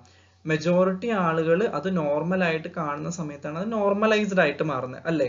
അല്ലെങ്കിൽ മെജോറിറ്റി ആളുകളിലേക്ക് അതിലേക്ക് ആക്സസ് കിട്ടുകയും അവർ അതിനെ നോർമലായി കാണുകയും ചെയ്യുകയാണെങ്കിൽ എന്താ? ഇപ്പൊ പണ്ടൊക്കെ ഫോൺ യൂസ് ചെയ്യണത് എന്തൊക്കെ കുറെ ഹെൽത്ത് എന്താണ് നെഗറ്റീവ് ആണ്, നമുക്ക് റേഡിയേഷൻ ഉണ്ടാവും, അങ്ങനെയൊക്കെ നമ്മൾ കുറെ ഒരു ഒരു എന്താ പറയാ അതിനെതിരെ ഒരു പ്രൊപ്പഗാൻഡ ഉണ്ടായിരുന്ന ടൈം ഉണ്ടായിരുന്നു. പക്ഷെ ഇപ്പൊ എന്താണ് കുറച്ചുകൂടി നോർമലാണ്. ഇപ്പൊ ആരാ മൊബൈൽ യൂസ് ചെയ്യാത്ത, എല്ലാവരുടെ കയ്യിലും മൊബൈൽ യൂസ് ചെയ്യുന്നുണ്ട്. അപ്പോൾ ഈ ഒരു ഗ്രൂപ്പ് ഓഫ് ആളുകൾ മെജോറിറ്റി ആളുകൾ അതിനെ ആക്സെപ്റ്റ് ചെയ്യുകയും അതിലേക്ക് ഒരു ഗ്രൂപ്പിനെ കൊണ്ടുവരികയും ചെയ്യുമ്പോൾ അതെന്താണ് നോർമലൈസ് ചെയ്യാണ് ചെയ്യുന്നത് നമ്മൾ ആ ഒരു സംഭവം. മനസ്സിലായോ? പക്ഷെ ഇൻസ്റ്റിറ്റ്യൂഷൻ എന്താണ്, സ്ഥാപനവൽക്കരണം എന്താണ്, ഒരു ഓർഗനൈസേഷൻ്റെ ഉള്ളിൽ അതല്ലെങ്കിൽ ഒരു സോഷ്യൽ സിസ്റ്റം അതല്ലെങ്കിൽ ഒരു സൊസൈറ്റി ഓൾ എന്നുള്ള രീതിയിൽ ചില കൺസെപ്റ്റുകൾ, ഒരു ബിലീഫ് ആവാം, നോം ആവാം, അതല്ലെങ്കിൽ എന്താ പറയുക ഒരു പെർട്ടിക്കുലർ വാല്യൂ ആയിരിക്കാം, അതിനെ നമ്മൾ എന്ത് ചെയ്യാണ് അതിൻ്റെ ഉള്ളിലേക്ക് എംബഡ് ചെയ്യുന്ന ആ ഒരു പ്രോസസ്സിനാണ് ഇൻസ്റ്റിറ്റ്യൂഷണലൈസേഷൻ അല്ലെങ്കിൽ സ്ഥാപനവൽക്കരണം എന്നുള്ള വാക്കുകൊണ്ട് ഉദ്ദേശിക്കുന്നത്.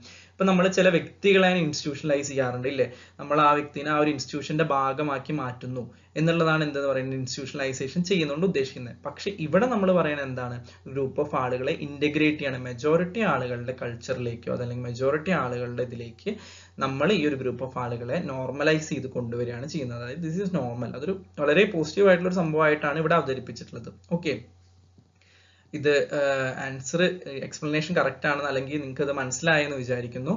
എന്തെങ്കിലും ഡൗട്ടുകൾ ഉണ്ടെങ്കിൽ അത് ചോദിക്കണം കേട്ടോ. ഓക്കെ, നമുക്ക് അടുത്തതിലേക്ക് പോവാം. അടുത്ത ക്വസ്റ്റ്യനിലേക്ക് നോക്കാം. കുറച്ച് ബുക്കുകളാണ്. എനിക്ക് തോന്നുന്നു നമുക്ക് എപ്പോഴും ബുക്കുകളെ വെച്ചിട്ട് ചോദ്യങ്ങൾ വരാറുള്ളതാണ്. ഒരു ബുക്കിന്റെ ഓഥർ ആരാണ്, ബുക്ക് എഴുതിയ വർഷം ഏതാണ്, വർഷങ്ങളുടെ ക്രോണോളജിക്കൽ ഓർഡർ, ഇതെല്ലാം നമുക്ക് ബുക്കുമായിട്ട് കണക്ട് ചെയ്ത് ചോദിക്കാറുള്ളതാണ്. അപ്പോൾ നോക്കിക്കേ, ഏതാണ് സൊല്യൂഷൻ ഫോക്കസ്ഡ് ഗ്രൂപ്പ് വർക്ക് വരുന്നുണ്ട്, social group work principle and practice വരുന്നുണ്ട്, social group work helping process വരുന്നുണ്ട്, groups in social work and ecological perspective. എന്തായാലും എന്താണ് ഗ്രൂപ്പ് വർക്ക് റിലേറ്റഡ് ആയിട്ടുള്ള ചോദ്യങ്ങളാണ് ചോദിച്ചിട്ടുള്ളത്. ഗ്രൂപ്പ് വർക്കിന്റെ 4 പുസ്തകങ്ങളാണ്. ഇതിന്റെ ഓതേഴ്സ് ആരാന്നാണ് ചോദ്യം. Professor Balagopal and Vasil, Gisela Konopka. നമുക്ക് തോന്നുന്നു കുറെ നിങ്ങൾ കേട്ടിട്ടുള്ള പേരായിരിക്കും. ഈ ഒരു ഫസ്റ്റ് നെയിം കേട്ടിട്ടില്ലെങ്കിലും കൊനോപ്കോ എന്ന് മാത്രമായിട്ട് നമ്മൾ കുറെ ഡെഫിനേഷൻസ് ഒക്കെ പഠിക്കുന്നതാണ് സോഷ്യൽ വർക്കിൽ. ജോൺ ഷാരി, ഹർലേബി ടെക്കർ, ഇത്രയും 4 പേരെയാണ് നമുക്ക് പറഞ്ഞിട്ടുള്ളത്. ഓരോരുത്തരുടെ ബുക്ക് ഏതാന്ന് മാച്ച് ചെയ്യാനാണ് പറഞ്ഞിട്ടുള്ളത്. ഇപ്പൊ നോക്കിയാൽ മാച്ച് ചെയ്യാൻ പറ്റുന്നുണ്ടോന്ന്. സൊല്യൂഷൻ ഫോക്കസ്ഡ് ഗ്രൂപ്പ് വർക്ക് ആരായിരിക്കാം എഴുതിയിട്ടുണ്ടായിരിക്കുക, social group work principle and practice ആരായിരിക്കും, അത് ശ്രദ്ധിക്കണം കേട്ടോ. സോഷ്യൽ ഗ്രൂപ്പ് വർക്ക് ആണ് ഇവിടെ പറഞ്ഞിട്ടുള്ളത്, സോഷ്യൽ കേസ് വർക്ക് അല്ല. ഇപ്പൊ social case work problem solving process എന്നൊക്കെ പറഞ്ഞിട്ട് കുറെ പേരുകൾ ഒരേപോലെ വരുന്നത് ഉണ്ടായിരിക്കും. പക്ഷെ അത് ശ്രദ്ധിക്കുക ഏതാണ് പറഞ്ഞിട്ടുള്ളത് എന്നുള്ളതൊക്കെ. Groups in social work and ecological perspective match ചെയ്തിട്ടുണ്ടാവും എന്ന് വിചാരിക്കുന്നു. നമുക്കിന്ന് കറക്റ്റ് ആൻസർ നോക്കിയാലോ. ഓക്കെ, അത് എങ്ങനെയാണ് അതിന്റെ ഓപ്ഷൻസ് വരുന്നത് എന്നുള്ളത് നമുക്ക് ആദ്യം നോക്കാം. ഓക്കെ, ഇതിൽ നിങ്ങൾ മാച്ച് ചെയ്ത് അല്ലെങ്കിൽ നിങ്ങൾ എഴുതി വെച്ച ആ ഒരു ഓർഡർ ഏതിനോടാണ് കറക്റ്റ് ആയിട്ട് കണക്ട് ചെയ്തിട്ടുള്ളത് നോക്കുക, ആ ഒരു ഓപ്ഷൻ സെലക്ട് ചെയ്യാം. നമ്മൾ നേരത്തെ പറഞ്ഞ പോലെ ഏതെങ്കിലും ഓരോ ഓർഡറെ വെച്ചിട്ട് നിങ്ങൾക്ക് കണക്ട് ചെയ്യാൻ പറ്റുന്നുണ്ടെങ്കിൽ എന്തായിരിക്കും കുറച്ചും കൂടെ സുഖമായിരിക്കും. ആ ഒരൊറ്റ ഓപ്ഷൻ നമ്മൾ നോക്കുക, അപ്പൊ കുറെ ബാക്കിയുള്ള ഓപ്ഷൻസ് കട്ട് ചെയ്ത് കളയാൻ പറ്റും. ഒരു ഉറപ്പുള്ള ഒരു ഓപ്ഷനേ ഉള്ളൂ എന്നുണ്ടെങ്കിൽ നമ്മൾ വിചാരിക്കരുത് ഒരു മാച്ച് ഫോളോയിങ് കണ്ട ഒരു ഓപ്ഷനെ നമുക്ക് അറിയുള്ളൂ എന്നുണ്ടെങ്കിൽ നമ്മൾ ചിന്തിക്കരുത് ബാക്കിയുള്ളൊന്നും അറിയില്ല, നീ ക്വസ്റ്റ്യൻ അറ്റൻഡ് ചെയ്യേണ്ടെന്ന് വിചാരിക്കേണ്ട. നമ്മൾ ആ ഒരു ഓപ്ഷൻ കറക്റ്റ് ആയിട്ട് നോക്കുക, അത് ഏതെങ്കിലും കണക്ട് ചെയ്തിട്ടുണ്ടോ എന്നുള്ളത്. ഉണ്ടെങ്കിൽ അത് നമുക്കറിയാം. ഇപ്പൊ നമ്മൾ വിചാരിക്കുകയാണെങ്കിൽ A4 ആണെന്ന് നമുക്ക് അറിയായിരുന്നു എന്ന് വിചാരിക്കുക. അപ്പൊ നമ്മൾ ഇതിൽ നോക്കി എന്താ ആകെ ഒരു ഓപ്ഷനേ ഉള്ളൂ A4 വരുന്നത്, നമുക്ക് അത്രയും ഉറപ്പാണ് A4 ആണെന്ന്. അപ്പൊ പിന്നെ നമ്മൾ എന്ത് ചെയ്യുക, അത് മാർക്ക് ചെയ്യുക എന്നുള്ളതാണ്. ഓക്കെ, നമുക്ക് കറക്റ്റ് ആൻസർ നോക്കാം. സെക്കൻഡ് 1 ആണ് ആൻസർ വരുന്നത്. ഇത് കണ്ടോ, ഇവിടെ A3 ആണ് വന്നിട്ടുള്ളത്. ഇപ്പൊ A3 വരുന്ന വേറെ ഓപ്ഷൻ ഇല്ല.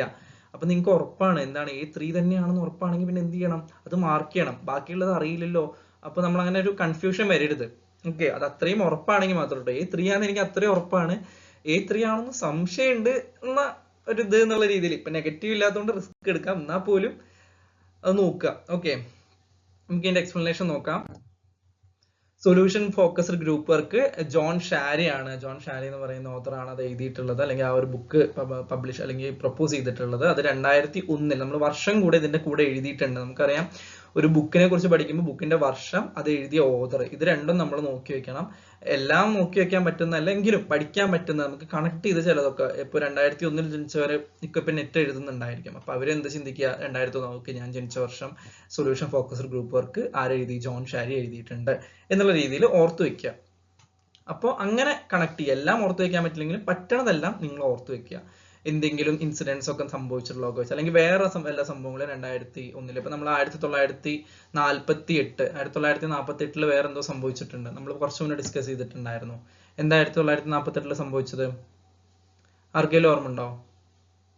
ഒരു ആക്ട് വന്നിട്ടുണ്ടായിരുന്നു 1948. ഏത് ആക്ടാന്ന് ഓർമ്മയുണ്ടോ? ഏതായിരുന്നു വന്നിട്ടുണ്ടായിരുന്നത്?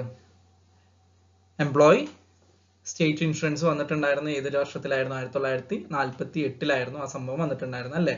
അപ്പൊ അത് അങ്ങനെ ഓർത്ത് വെക്കുക. ഓക്കെ, ഈ ഒരു വർഷം ഈ ഒരു സംഭവം ഒരേപോലെയായിരുന്നു വന്നിട്ടുണ്ടായിരുന്നു എന്നുള്ള രീതിയിൽ അല്ലേ? അപ്പൊ നോക്കി നോക്കുക. Solution focused group work John Sharry 2001 പറഞ്ഞു. Social group work principle and practice by Harleigh B Trecker വന്നിട്ടുള്ള 1948 social group work helping process by Gisela Konopka. Gisela Konopka എന്നുള്ളതൊക്കെ ഓർത്ത് വെക്കുക. ഹെൽപ്പിംഗ് പ്രോസസ്, ഹെൽപ്പ് ചെയ്യാന്ന് പറഞ്ഞാൽ എന്താ? നമ്മൾ എന്തോ കൊടുക്കുകയാണ്, ഗീവ് ചെയ്യാണ്. ഗീവ് ഗിസെല്ല അങ്ങനെ എന്തെങ്കിലുമൊക്കെ ഗീ ഓർത്ത് വെക്കാം.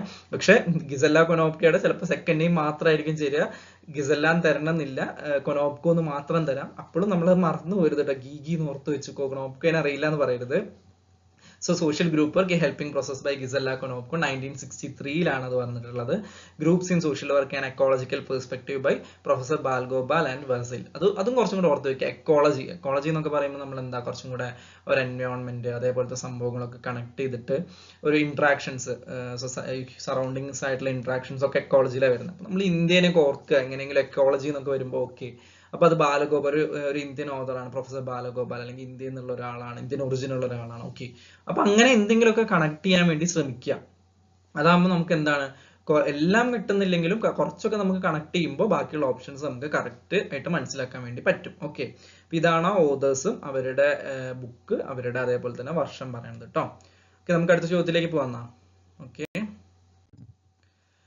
arrange the following provisions of the constitution on the basis of articles.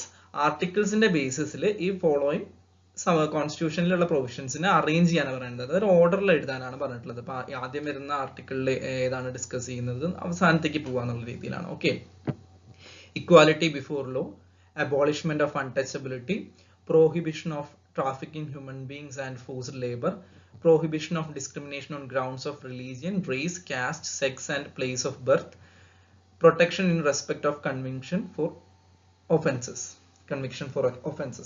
ഇങ്ങനെയാണ് 5 ഇത് തന്നിട്ടുള്ളത്. ഇതിന്റെ ഒരു ഓർഡർ ആക്കുക, ക്രോണോളജിക്കൽ ഓർഡർ ആക്കാൻ തന്നെയാണ് നമ്മളോട് ഇവിടെയും പറഞ്ഞിട്ടുള്ളത്. അപ്പൊ നോക്കി ഇതിൽ ഏതൊക്കെ ആയിരിക്കാം ആദ്യമുള്ള ആർട്ടിക്കിൾസിൽ വരുന്നത് ഏതൊക്കെയാണ്, പിന്നീട് അങ്ങോട്ട് അവസാനത്തെ ആർട്ടിക്കിൾസിലേക്ക് വരുന്നത് ഏതൊക്കെയാണ് എന്നുള്ള രീതിയിൽ നോക്കി നോക്കാം. നോക്കിയേ, ഇതിലും ഈ പറഞ്ഞ പോലെ നമുക്കൊരു ഒരു ഹിന്റ് നമുക്ക് ചെയ്യാൻ പറ്റും, അല്ലെങ്കിൽ ഒരു കുറച്ചും കൂടെ കണക്ട് ചെയ്യാൻ പറ്റുന്ന ഒരു സംഭവം ഉണ്ട്. നോക്കിയൊക്കെ കിട്ടുന്നുണ്ടോന്ന്, ഏത് ഓർഡറിലായിരിക്കും ഇത് വരുന്നുണ്ടാവുക. ഓക്കെ, ആദ്യമുള്ളത് ആദ്യം എഴുതുക, പിന്നീടുള്ളത് അങ്ങോട്ട് എഴുതുക, ഫ്രണ്ടിൽ അസെൻഡിങ് ഓർഡറിൽ എഴുതുക കേട്ടോ. Equality before law, abolition of untouchability, prohibition of trafficking human beings and forced labor, prohibition of discrimination on grounds of religion, race, sex, caste or place of birth, protection in respect of conviction for offenses. Mark ചെയ്തിട്ടുണ്ടാവുമെന്ന് വിചാരിക്കുന്നു അതിന്റെ order. ഇതിലും ഇങ്ങനെ നമുക്ക് നോക്കി നോക്കാം. ഇങ്ങനെ നോക്കിക്കൂടെ, ഇക്വാലിറ്റി ബിഫോർ ലോ, ഇക്വാലിറ്റിനെയാണ് അവിടെ പറയുന്നത് അല്ലേ. അബോളിഷ്മെന്റ് ഓഫ് അൺടച്ചബിലിറ്റി എടുത്ത് കളയുക. അതെന്താണ്, ഒരു സോഷ്യൽ ജസ്റ്റിസ് അല്ലെങ്കിൽ നമുക്കൊരു ഇക്വിറ്റി കിട്ടുക, ഇക്വാലിറ്റി കിട്ടുക എന്നുള്ളതിന്റെ ഒരു ഭാഗമായിട്ട് ആ ഡിസ്ക്രിമിനേഷൻ ഒഴിവാക്കുക എന്നുള്ളതാണ്. പിന്നെ ഇവിടെ നോക്കിയേ, prohibition of discrimination on grounds of religion, race, caste, sex or place of birth. അതും എന്താണ്, ഈ ഒരു ഡിസ്ക്രിമിനേഷൻ ഒഴിവാക്കുക, എല്ലാവരെയും ഒരേപോലെ കാണുക എന്നുള്ള ഒരു ഭാഗമായിട്ട് വന്നിട്ടുള്ളതാണ്. അപ്പൊ നോക്കിയേ, ഈ ABD ഇത് മൂന്നും തമ്മിൽ എന്തോ ഒരു കണക്ഷൻ ഉണ്ട്. മേ ബി അത് അടുത്ത് വരാനുള്ള ഒരു സാധ്യത ഉണ്ടാവാം എന്നുള്ള രീതിയിൽ നമുക്കൊരു അത് വെക്കുക. നിങ്ങൾക്ക് ഇതിന്റെ ഒരു ഓർഡർ അറിയില്ലെങ്കിൽ എങ്ങനെ അത് ചെയ്യാം എന്നുള്ളതാണ് പറയുന്നത്. ഇതിന്റെ കറക്റ്റ് ആർട്ടിക്കിൾ അറിയുമെങ്കിൽ ഫട്ടാഫട്ട് ഒന്നും നോക്കണ്ട, നിങ്ങൾക്ക് കറക്റ്റ് ആയിട്ട് അത് എഴുതാം. ഇനിയിപ്പോൾ അതല്ല, ഒരു കൺഫ്യൂഷൻ ഉണ്ട്, ചിലതൊക്കെ എവിടേക്ക് വരും എന്നുള്ള ഡൗട്ട് ഉണ്ട്, അല്ലെങ്കിൽ ഏതെങ്കിലും 1-2 അറിയുള്ളൂ, അപ്പൊ എന്ത് ചെയ്യാ, നമുക്ക് മനസ്സിലായി ഇത് മൂന്നും അടുത്ത് വരാനുള്ള ചാൻസ് ഉണ്ട്, അതല്ലെങ്കിൽ ഇത് മൂന്നും ഒരു ഓർഡറിൽ വരാൻ ചാൻസ് ഉണ്ട്. Trafficking human beings and forced labour, protection in respect of conviction for offences, അത് കുറച്ച് ഒന്ന് വിട്ട് നിൽക്കുന്നതായിരിക്കും, കുറച്ച് അപ്പുറത്തുള്ള ഏതെങ്കിലും ആർട്ടിക്കിളിലാവാൻ സാധ്യത ഉണ്ട്. അങ്ങനെ ഒരു അസംപ്ഷൻ വെച്ചിട്ട് നോക്കാം നമുക്ക്. നോക്കി ഇതിന്റെ ഓരോ ഓർഡർ നിങ്ങൾ എങ്ങനെ എഴുതിയെന്നുള്ളത് നോക്കാം. അപ്പൊ ഞാൻ പറഞ്ഞ ഓർഡർ ഏതൊക്കെയായിരുന്നു, എയും ബിയും ഡിയും അടുത്ത് വരാനുള്ള ചാൻസ് ഉണ്ട് എന്നാ പറഞ്ഞിട്ടുള്ളൂ അല്ലെ. അത് 3 അടുത്തായിരിക്കാം. നമുക്ക് നോക്കി നോക്കാം ഓപ്ഷൻസ്. ഓക്കെ, ആദ്യത്തെ ഓപ്ഷൻ, രണ്ടാമത്തെ ഓപ്ഷൻ, മൂന്നാമത്തെ ഓപ്ഷൻ, നാലാമത്തെ ഓപ്ഷൻ, ഇതിൽ ഏതാണ് നിങ്ങൾ മാർക്ക് ചെയ്ത ഓർഡർ എന്നുള്ളത് നോക്കുക. അപ്പൊ ഞാൻ പറഞ്ഞത് എയും ബിയും ഡിയും അടുത്ത് വരാൻ ചാൻസ് ഉണ്ട് എന്നാണ്. അപ്പൊ ഇതിൽ നോക്കിയേ, ഇല്ല, ഇതില് സി ഇടയിൽ വന്നിട്ടുണ്ട്, അപ്പൊ അത് ചാൻസ് കുറവാണ്. CDEAB ഇതും ചാൻസ് കുറവാണ്. ADBEC ഇതിൽ എയും ബിയും ഡിയും അടുത്ത് വരുന്നുണ്ട്. ഓക്കെ, അപ്പൊ ഇത് നമുക്ക് ഒരെണ്ണം വെയിറ്റിംഗ് ലിസ്റ്റിൽ വെച്ചിട്ടുണ്ടെന്ന് വിചാരിക്കാം. പിന്നെ DBCA ഇതിൽ ഇല്ല, എയും ബിയും ഡിയും വരുന്നില്ല. ഞാൻ വിചാരിക്കുകയാണ് ഓക്കെ സി ആവാനാണ് ചാൻസ് എന്ന് ഞാൻ വിചാരിക്കുകയാണ്. ഞാൻ ഈ ക്വസ്റ്റ്യൻ എനിക്ക് അറിയില്ലെങ്കിൽ ഞാൻ അങ്ങനെ വിചാരിച്ച ഒരു അസംഷൻ വെച്ചിട്ട് നമ്മൾ ചിന്തിച്ച പോലെ ഇത് മൂന്നും അടുത്തടുത്ത് റിലേറ്റഡ് ആണ്. അപ്പൊ അടുത്തടുത്ത് വരാം ആർട്ടിക്കിൾസ് എന്നുള്ളതിൽ കേട്ടോ. ആൻസർ നോക്കുന്ന ഓക്കെ, ആൻസർ 3 തന്നെയാണ്. അപ്പൊ നമുക്ക് എക്സ്പ്ലനേഷൻ നോക്കി നോക്കി എങ്ങനെയാണ് വരുന്നത് എന്നുള്ളത്. അപ്പൊ നോക്കിയേ, ഇതിന്റെ എക്സ്പ്ലനേഷൻ നോക്കിയേ എങ്ങനെയാണ് വരുന്നത് എന്നുള്ളത്. Equality before law, article 14 equality before law. നമുക്കറിയാം ഇതെല്ലാം ഫണ്ടമെന്റൽ റൈറ്റ്സിന്റെ ഭാഗം, മൗലിക അവകാശങ്ങളുടെ ഭാഗമായിട്ട് കോൺസ്റ്റിറ്റ്യൂഷനിലെ പാർട്ട് 3 ഇതൊക്കെ പറഞ്ഞിട്ടുള്ളത് കേട്ടോ. അപ്പൊ അത് അങ്ങനെ തന്നെ ഓർത്ത് വെക്കുക. പാർട്ട് 3 മൗലിക അവകാശങ്ങൾ, ഫണ്ടമെന്റൽ റൈറ്റ്സ് ആണിത്. ആർട്ടിക്കിൾ 12 മുതൽ 35 വരെയാണ് ഇത് ഡീൽ ചെയ്യുന്നത്. ഓക്കെ, അപ്പൊ നോക്കിയേ, ആർട്ടിക്കിൾ 14 റൈറ്റ് ടു ഇക്വാലിറ്റിയുടെ ഭാഗമായിട്ട് വരുന്നതാണ്. എന്താ പറയുന്നത്, ഇക്വാലിറ്റി ബിഫോർ ലോ ആർട്ടിക്കിൾ 14 അത് പറഞ്ഞിട്ടുള്ളത്. Prohibition of discrimination on grounds of religion, race, caste, sex or place of birth ഇതെല്ലാം ആർട്ടിക്കിൾ 15 പറഞ്ഞിട്ടുള്ളത്. അബോളിഷ്മെന്റ് ഓഫ് അൺടച്ചബിലിറ്റി ആർട്ടിക്കിൾ 17 നമുക്കറിയാം ഇത് മൂന്നും എന്താണ് നമ്മൾ പറഞ്ഞത്, അടുത്തടുത്ത് ആവാൻ ചാൻസ് ഉണ്ട്. മൂന്നും ഇക്വാലിറ്റി, റൈറ്റ് ടു ഇക്വാലിറ്റിയുടെ അണ്ടറിൽ വരുന്നതാണ്. ആർട്ടിക്കിൾ 14 മുതൽ ആർട്ടിക്കിൾ 18 വരെ റൈറ്റ് ടു ഇക്വാലിറ്റി ആണ്. ഇതിന്റെ ഇടയിൽ ഒരു 16 വരുന്നുണ്ടാവും. ആർട്ടിക്കിൾ 16 എന്തായിരുന്നു, equal opportunity in government jobs അല്ലെങ്കിൽ ഗവൺമെന്റ് എംപ്ലോയ്മെന്റ് എന്നുള്ള ഒരു ആർട്ടിക്കിൾ ഇടയിൽ വരുന്നുണ്ട്. ഓക്കെ, ഇനി ആർട്ടിക്കിൾ 18 കഴിഞ്ഞ ആർട്ടിക്കിൾ 19 മുതൽ 22 വരുന്നത് റൈറ്റ് ടു ഫ്രീഡം ആണ് വരുന്നത്. അതിൽ വരുന്നതാണ് protection in respect of conviction for offences, article 20 ആണ് അത് വരുന്നത് കേട്ടോ. ഇനി 20 കഴിഞ്ഞാൽ 22 വരെ അതാന്ന് പറഞ്ഞു. 23 മുതൽ 24, 24 ഏതായിരുന്നു വരുന്നുണ്ടായിരുന്നത്, റൈറ്റ് അഗെയിൻസ്റ്റ് എക്സ്പ്ലോയിറ്റേഷൻ ആണ്. ഓക്കെ, അതിൽ prohibition of trafficking human beings and forced labour article 23 ആണ് അത് വരുന്നത്. ഓക്കെ, എത്ര ഫണ്ടമെന്റൽ റൈറ്റ്സ് ആണുള്ളത്, 6 ഫണ്ടമെന്റൽ റൈറ്റ്സ് ആണ് നമുക്കുള്ളത്.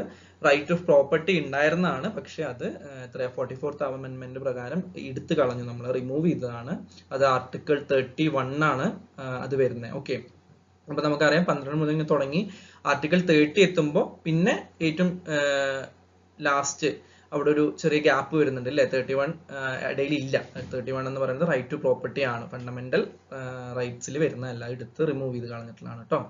ഓക്കെ, ഇത്രയും ഓർത്ത് വെക്കുക. എക്സ്പ്ലനേഷൻ എന്ന് പറയുന്നത് ഏതൊക്കെയാണെന്ന് ക്ലിയർ ആണല്ലോ. അപ്പൊ അതെങ്ങനെയാണ് നമ്മൾ കണക്ട് ചെയ്തിട്ട് ആ ഒരു ഓപ്ഷൻസ് കണ്ടുപിടിക്കുന്നത് എന്നുള്ളതൊക്കെ മനസ്സിലായില്ലേ. അപ്പൊ ആർട്ടിക്കിൾസിന്റെ കാര്യത്തിലൊക്കെ കുറച്ചും കൂടെ ഈ സിമിലാരിറ്റീസ് ഉള്ളത് അടുത്തടുത്ത് ആവാനുള്ള സാധ്യത ഉള്ളതുകൊണ്ട് നമ്മൾ അങ്ങനെ കണ്ടുപിടിക്കുന്നതാണ്. അപ്പൊ അതങ്ങനെ നോക്കുക. ഓക്കെ, നമുക്ക് അടുത്ത ചോദ്യത്തിലേക്ക് പോയാലോ. Okay, students T test is used when, എപ്പോഴാണ് നമ്മൾ ടി ടെസ്റ്റ് യൂസ് ചെയ്യുന്നത്? നമുക്കറിയാം സ്റ്റാറ്റിയുടെ ഭാഗമാണ്. സ്റ്റാറ്റ് ചിലവർക്കൊക്കെങ്കിലും എന്താണ് ഒരു ബാലികേറാമലയാണ്, എങ്ങനെ സ്റ്റാറ്റ് ഇതാക്കും. സ്റ്റാറ്റിയുടെ ഭാഗത്ത് നിന്നുള്ള പ്രോബ്ലംസ് ഒക്കെ നമുക്ക് കുറവായിരിക്കും ഉണ്ടാവുക. എന്നാലും എന്താണ് ഇതുപോലെ ഇടയ്ക്ക് ഒരു തിയറി ഒക്കെ വരും അല്ലേ. സാമ്പിൾ സൈസ് എപ്പോഴാണ് ടി ടെസ്റ്റ് യൂസ് ചെയ്യാന്നാണ് ചോദിച്ചിരിക്കുന്നത്. Sample size 30 or less and population variance is not known. Sample size is 30 or more, population variance is not known. Sample size is 30 or less, population variance is known. Sample size is 30 or more and population variance is known. ഇങ്ങനെ 4 ഓപ്ഷനാണ് നമുക്ക് തന്നിട്ടുള്ളത്. അപ്പൊ നിങ്ങൾ നോക്കി നോക്കി ഏതാവും chance ഉള്ളത് നിങ്ങളൊന്ന് മാർക്ക് ചെയ്തേ. നിങ്ങൾക്ക് തോന്നുന്ന ഒരു ആൻസർ മാർക്ക് ചെയ്തേ, നിങ്ങൾ പഠിച്ചിട്ടുള്ളത് വെച്ചിട്ടോ അല്ലെങ്കിൽ നിങ്ങളുടെ ഒരു ഇത് വെച്ചിട്ടോ. നമുക്കറിയാം ടി ടെസ്റ്റ് ഉണ്ട്, സെറ്റ് ടെസ്റ്റ് ഉണ്ട്, അങ്ങനെ ഒരുപാട് ടെസ്റ്റുകളൊക്കെ നമ്മൾ പഠിച്ചിട്ടുണ്ട്. ഓക്കെ, മേ ബി സിലബസിന്റെ ഭാഗമായിട്ടൊന്നും നമ്മൾ MSW ഇത് പഠിക്കുന്നതായിരിക്കില്ല. എപ്പോഴാണ് ടി ടെസ്റ്റ് യൂസ് ചെയ്യേണ്ടത്, എപ്പോഴാണ് സെറ്റ് ടെസ്റ്റ് യൂസ് ചെയ്യേണ്ടത് എന്നുള്ളതൊന്നും നമ്മൾ ഈ ടെസ്റ്റുകൾ യൂസ് ചെയ്തിട്ടല്ല പല ഇൻസ്റ്റിറ്റ്യൂഷൻസിലും റിസർച്ച് ഒന്നും കണ്ടക്ട് ചെയ്യുന്നുണ്ടായിരിക്കും, അല്ലെങ്കിൽ ഇതൊക്കെ വരുന്നുണ്ടായിരിക്കും. സ്റ്റാറ്റിസ്റ്റിക്കൽ ടെസ്റ്റുകൾ കുറവായിരിക്കും യൂസ് ചെയ്യുന്നത്.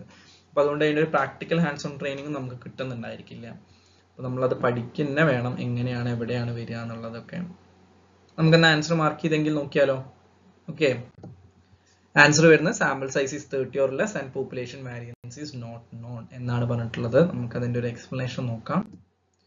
ഓക്കെ, നമ്മൾ ടി ടെസ്റ്റ് എന്ന് പറയുന്നത് എപ്പോഴും യൂസ് ചെയ്യുന്നുണ്ടായിരിക്കും. നമുക്ക് പോപ്പുലേഷൻ വാരിയൻസ് അറിയില്ലെങ്കിൽ, പോപ്പുലേഷൻ വാരിയൻസ് നോട്ട് നോൺ ആണെങ്കിൽ നമ്മൾ അവിടെ ടി ടെസ്റ്റ് ആയിരിക്കും ഉപയോഗിക്കുക. പോപ്പുലേഷൻ വാരിയൻസ് നമുക്ക് അറിയില്ല, അങ്ങനെ ഒരു കണ്ടീഷൻ വന്നിട്ടുണ്ടെങ്കിൽ അവിടെ നമ്മൾ ടി ടെസ്റ്റ് ഉപയോഗിക്കാനാണ് കൂടുതൽ സാധ്യതയുള്ളത്. ഓക്കെ, ഇനി ഇതേ സാധനം തന്നെ ഇപ്പൊ നമ്മൾ പോപ്പുലേഷൻ, സാധാരണ നമ്മൾ ടി ടെസ്റ്റിന് പറയാം പോപ്പുലേഷൻ ഏറ്റവും അല്ലെങ്കിൽ സാമ്പിൾ സൈസ് കുറവാണ്, 30-ൽ കുറവാണെങ്കിലാണ് എന്താണ് നമ്മൾ ഒരു ടി ടെസ്റ്റ് സാധാരണ നമ്മൾ കുറച്ചും കൂടെ കൺവിൻസ്ഡ് ആയിട്ടുള്ള ടി ടെസ്റ്റ് ചെയ്യാൻ വേണ്ടി പോപ്പുലേഷൻ കുറവും അതേപോലെ തന്നെ സാമ്പിൾ സൈസ് കുറവും പോപ്പുലേഷൻ വാരിയൻസ് നമുക്ക് അൺനോണും ആണെങ്കിൽ നമുക്ക് എന്ത് ചെയ്യാം, കണ്ണും പൂട്ടി പറയാം അതെന്താണ് ടി ടെസ്റ്റ് ആയിരിക്കും നമ്മൾ അവിടെ യൂസ് ചെയ്യുന്നുണ്ടായിരിക്കാം. എന്നാൽ ഇതേ സ്ഥാനത്ത് നമുക്ക് എന്താണ് പോപ്പുലേഷൻ വാരിയൻസ് അറിയാമെങ്കിൽ, നമുക്ക് അറിയാം പോപ്പുലേഷൻ വാരിയൻസ് എത്രയാണെന്നുള്ളത് നമുക്ക് അറിയാം, അങ്ങനെ ഒരു കണ്ടീഷൻ വന്നിട്ടുണ്ടെങ്കിൽ എന്താണ് സെറ്റ് ടെസ്റ്റ് ആയിരിക്കും നമ്മൾ അവിടെ യൂസ് ചെയ്യുന്നുണ്ടായിരിക്കാം. പോപ്പുലേഷൻ വാരിയൻസ് നോൺ ആണെങ്കിൽ, പോപ്പുലേഷൻ വാരിയൻസ് അറിയാം അൺനോൺ അല്ല ഇറ്റ് ഈസ് നോൺ എന്ന് പറഞ്ഞിട്ടുണ്ടെങ്കിൽ നമ്മൾ അവിടെ സെറ്റ് ടെസ്റ്റ് ആയിരിക്കും യൂസ് ചെയ്യുന്നുണ്ടായിരിക്കാം. അവിടെ എന്താണ് സാമ്പിളിന്റെ സൈസ് നമുക്ക് 30 or more ഒക്കെ ആവാൻ സാധ്യതയുണ്ട്. ഓക്കെ, അപ്പൊ അത് അങ്ങനെ ഓർത്ത് വെക്കുക. പോപ്പുലേഷൻ വാരിയൻസ് അറിയില്ലെങ്കിൽ നമ്മൾ ടി ടെസ്റ്റ് ആണെന്നുള്ള രീതിയിലും അറിയുമെങ്കിൽ സെറ്റ് ടെസ്റ്റ് എന്നുള്ള രീതിയിലും ആയിരിക്കും. അങ്ങനെ ആ ഒരു രീതിയിലെങ്കിലും അത് ഓർത്ത് വെക്കാൻ വേണ്ടിയിട്ട് നമ്മൾ ശ്രമിക്കാം. ഓക്കെ, അപ്പൊ നമ്മുടെ ഇവിടുത്തെ ആൻസർ എന്തായിരുന്നു, നമുക്ക് എന്താ പോപ്പുലേഷൻ എന്ന് പറയുന്നത്, അല്ലെങ്കിൽ സാമ്പിൾ സൈസ് എന്ന് പറയുന്നത് 30 കുറവാണ്, പോപ്പുലേഷൻ വാരിയൻസ് നമുക്ക് അൺനോൺ ആണ്. അപ്പൊ നമ്മൾ എന്ത് യൂസ് ചെയ്യും, അവിടെ ടി ടെസ്റ്റ് ആണ് യൂസ് ചെയ്യേണ്ടത്. ഓക്കെ, ടി ടെസ്റ്റ് ഏത് കണ്ടീഷനിൽ യൂസ് ചെയ്യുന്ന ചോദിച്ചത്. അപ്പൊ ഇതാണ് answer, population variance is unknown and sample size is 30 or less. Clear ആയെന്ന് വിചാരിക്കുന്നു. നമുക്ക് അടുത്ത ചോദ്യത്തിലേക്ക് പോവാം. Okay, match list. നമുക്ക് മാച്ച് ഫോളോയിങ് തന്നെയാണ് വീണ്ടും തന്നിട്ടുള്ളത്. നമ്മുടെ കുറച്ച് ജേർണൽസ് ആണ്, UGC കെയർ ലിസ്റ്റിലുള്ള ജേർണൽസ് ആയിരുന്നു ഉണ്ടായിരുന്നത്. അത് ഏതൊക്കെയാണ് ആരാണ് അത് പബ്ലിഷ് ചെയ്യുന്നത്, ഏത് ഇൻസ്റ്റിറ്റ്യൂഷൻസ് ആണ് അതല്ലെങ്കിൽ ഏത് ബോഡീസ് ആണ് അത് പബ്ലിഷ് ചെയ്യുന്നത് എന്നുള്ള രീതിയിലാണ് ചോദ്യം വന്നിട്ടുള്ളത്. ജേർണൽസ് കണ്ടംപററി സോഷ്യൽ വർക്ക് ഉണ്ട്, പെർസ്പെക്റ്റീവ്സ് ഇൻ സോഷ്യൽ വർക്ക് പറഞ്ഞിട്ടുണ്ട്, എഡ്യൂക്കേഷൻ റിസർച്ച് ആൻഡ് ആക്ഷൻ പറഞ്ഞിട്ടുണ്ട്, national journal of professional social work. ഇങ്ങനെ 4 ജേർണൽസ് ആണ് കൊടുത്തിട്ടുള്ളത്. ഈ ജേർണൽസ് ആരാണ് പബ്ലിഷ് ചെയ്യുന്നതെന്നാണ്. ഇപ്പോൾ നമുക്ക് എന്തുണ്ട്, NAPSWI ഉണ്ട്, national association of professional social workers in India, അതാണ് NAPSW. നിർമ്മല നികേതൻ ഉണ്ട്, പിന്നെ department of social work Lucknow university ഉണ്ട്, Indian society of professional social work ഉണ്ട്. ഇങ്ങനെ 4 ഇൻസ്റ്റിറ്റ്യൂഷൻസ് ആണ് പറഞ്ഞിട്ടുള്ളത്. അവര് പബ്ലിഷ് ചെയ്യുന്ന ജേർണൽസ് ഏതാന്നുള്ളതാണ് ചോദ്യം. മാച്ച് ചെയ്യാൻ പറ്റുന്നുണ്ടോ നോക്കിക്കേ. ഇതേപോലെ നമുക്ക് എല്ലാ ജേർണലും അറിയില്ലെങ്കിൽ ഏതെങ്കിലും ഒന്നെങ്കിലും അറിയുമോ ആരാണ് പബ്ലിഷ് ചെയ്യുന്നത് എന്നുള്ള രീതിയിൽ നോക്കുക. അതെങ്കിലും ആ ഒരു ഓപ്ഷനെങ്കിലും സെക്യൂർ ചെയ്യുക. ആ ഒരു ഇപ്പോൾ നമുക്കറിയാം ബി എന്ന് പറയുന്നത് നിർമ്മല നികേതൻ തന്നെയാണ്, perspectives in social work Nirmala Niketan ആണ്, അത് നിങ്ങൾക്ക് ഷുവർ ആണ്. ഓക്കെ, അപ്പം അങ്ങനെയെങ്കിലും നിങ്ങൾ രജിസ്റ്റർ ചെയ്ത് വെക്കുക. അതല്ലെങ്കിൽ ഇപ്പോൾ ഇങ്ങനെ ഏതെങ്കിലും ഒരു ഓപ്ഷൻ അറിയുമെങ്കിൽ അത് നിങ്ങൾ രജിസ്റ്റർ ചെയ്യുക. എന്നിട്ട് ബാക്കിയുള്ളത് നമ്മൾ മറ്റേ ഓപ്ഷൻ വരുമ്പോൾ നോക്കുക. ഓക്കെ, B2 വരുന്നത് ഏതൊക്കെ ഉണ്ട്, എത്ര ഓപ്ഷൻ ഉണ്ട്, അപ്പോൾ നമ്മൾ ഏതൊക്കെ കൺസിഡർ ചെയ്യണം എന്നുള്ള രീതിയിൽ. ക്ലിയർ ആയെന്ന് നോക്കിയെന്ന് വിചാരിക്കുന്നു. നമുക്ക് ഓപ്ഷൻസ് നോക്കാം. ഓപ്ഷൻസ് ഇതാണ് വരുന്നത്. ഇതിൽ നിങ്ങൾ ഇപ്പം നമ്മൾ പറഞ്ഞത് B2 ആണെന്ന് കണ്ടോ, നമ്മൾ 2 ഓപ്ഷനേ വരുന്നത്. അപ്പം നമ്മൾ എന്തായി, ഓട്ടോമാറ്റിക്കലി ഈ 2 ഓപ്ഷൻ നമുക്ക് ക്യാൻസൽ ആയി. അപ്പൊ നമുക്ക് എന്താണ്, ഇതിൽ ഏതെങ്കിലും ഒന്നാണ് ആൻസർ എന്നുള്ളത് നമുക്ക് മനസ്സിലായില്ലേ. ഒന്നെങ്കിൽ 2 ആണ് അല്ലെങ്കിൽ 3 ആണ്. അപ്പൊ അതുവരെ നമ്മൾ എത്തിയില്ലേ. അപ്പൊ ഇതിൽ നമുക്ക് ഇനി ബാക്കിയുള്ളത് നോക്കിയാൽ മതി. അല്ലെങ്കിൽ 4 ഓപ്ഷൻ വെച്ച് ചിന്തിക്കണേക്കാ ഭേദം. അപ്പൊ നിങ്ങൾ എന്താന്ന് വെച്ചാൽ നോക്കുക, ആൻസർ ഏതാന്ന് കിട്ടുമോ നോക്കി നോക്കിയേ. നിങ്ങൾ വിചാരിച്ച ആൻസർ ഇതിൽ ഏതാണ് വരുന്നത്, നിങ്ങൾ മാർക്ക് ചെയ്തത് പ്രകാരം. നമുക്ക് കറക്റ്റ് ആൻസർ നോക്കിയാലോ എന്നാ. 3 ആണ് കറക്റ്റ് ആൻസർ വരുന്നത്. A3, B2, C1, D4. നമുക്ക് അതിന്റെ എക്സ്പ്ലനേഷൻ നോക്കാം. ഓക്കെ, കണ്ടംപററി സോഷ്യൽ വർക്ക് എന്ന് പറയുന്നത് ലക്നൗ യൂണിവേഴ്സിറ്റിയുടെ സോഷ്യൽ വർക്ക് ഡിപ്പാർട്ട്മെന്റ് പബ്ലിഷ് ചെയ്യുന്ന ജേണലാണ് കണ്ടംപററി സോഷ്യൽ വർക്ക് എന്ന് പറയുന്നത്. ഇനി പെർസ്പെക്റ്റീവ്സ് ഇൻ സോഷ്യൽ വർക്ക് ആരാണ്, നിർമ്മല നികേതൻ ആണ് അവരത് പബ്ലിഷ് ചെയ്യുന്നത്. Journal of social work education research and action national association of professional social workers in India NAPSWIയുടെ പബ്ലിക്കേഷൻസ് ആണ്, അല്ലെങ്കിൽ അവരാണ് ആ ഒരു ജേണൽ ഇതാക്കുന്നത്. Journal of social work education research and action എന്നുള്ള രീതിയിൽ. ഏറ്റവും അവസാനം national journal of professional social work publish ചെയ്യുന്നത് Indian society of professional social work. ഇത് രണ്ടിലും പ്രൊഫഷണൽ സോഷ്യൽ വർക്ക് ഉണ്ട് കേട്ടോ, അങ്ങനെ ഓർത്ത് വെക്കുക. NAPSWIയിലും ഉണ്ട്, പക്ഷെ അത് അങ്ങനെ ഒരു എക്സ്പാൻഡഡ് ഫോം ആയിട്ട് കൊടുക്കൽ കുറവാണ്. ഇപ്പോഴും NAPSWI എന്നുള്ള രീതിയിൽ തന്നെ കൊടുക്കുക. അപ്പൊ അത് ഓർത്ത് വെക്കുക. അവർ കുറച്ചും കൂടെ റിസർച്ചിനെയും എഡ്യൂക്കേഷനും ആക്ഷൻ അങ്ങനെ ഒരു രീതിയിൽ ഓർത്ത് വെക്കുക. ഇവിടെ national professional social work, national journal of professional social work Indian society of professional social work ആണ് പബ്ലിഷ് ചെയ്യുന്നത് എന്നുള്ള ഓർത്ത് വെക്കുക. നമ്മൾ നേരത്തെ പറഞ്ഞതല്ലേ, പെർസ്പെക്റ്റീവ്സ് ഇൻ സോഷ്യൽ വർക്ക് ആരെ പബ്ലിഷ് ചെയ്യുന്നത്, നിർമ്മല നികേതൻ ആണ്, അവരാണ് അത് പബ്ലിഷ് ചെയ്യുന്നത്. അപ്പൊ എന്താണ്, ആ ഒരു ഓപ്ഷൻ നമുക്ക് അറിയാവുന്നത് കൊണ്ട് 2 എണ്ണത്തിലേക്ക് നമുക്ക് എത്താൻ പറ്റില്ലേ. ക്ലിയർ ആയെന്ന് വിചാരിക്കുന്നു. ഇതാണ് അപ്പൊ അതിന്റെ ഒരു എക്സ്പ്ലനേഷൻ വരുന്നത്. അപ്പൊ ഇന്ന് നമ്മൾ മൊത്തം ഒരു 10 ചോദ്യങ്ങൾ ഡിസ്കസ് ചെയ്തിട്ടുണ്ട്. അപ്പൊ നിങ്ങൾക്ക് എല്ലാ ചോദ്യങ്ങൾ ക്ലിയർ ആയെന്ന് വിചാരിക്കുന്നു. എന്തെങ്കിലും ഡൗട്ട് ഉണ്ടെങ്കിൽ ചോദിക്കുക, താഴെ കമന്റ് ബോക്സിലോ മറ്റോ ചോദിക്കുക. ഓക്കെ ആണെന്ന് കരുതുന്നു. നമ്മൾ അടുത്ത ക്വസ്റ്റ്യൻസുമായിട്ട് നമുക്കപ്പോൾ അടുത്ത ക്ലാസ്സിൽ കാണാം. Okay, thank you, by.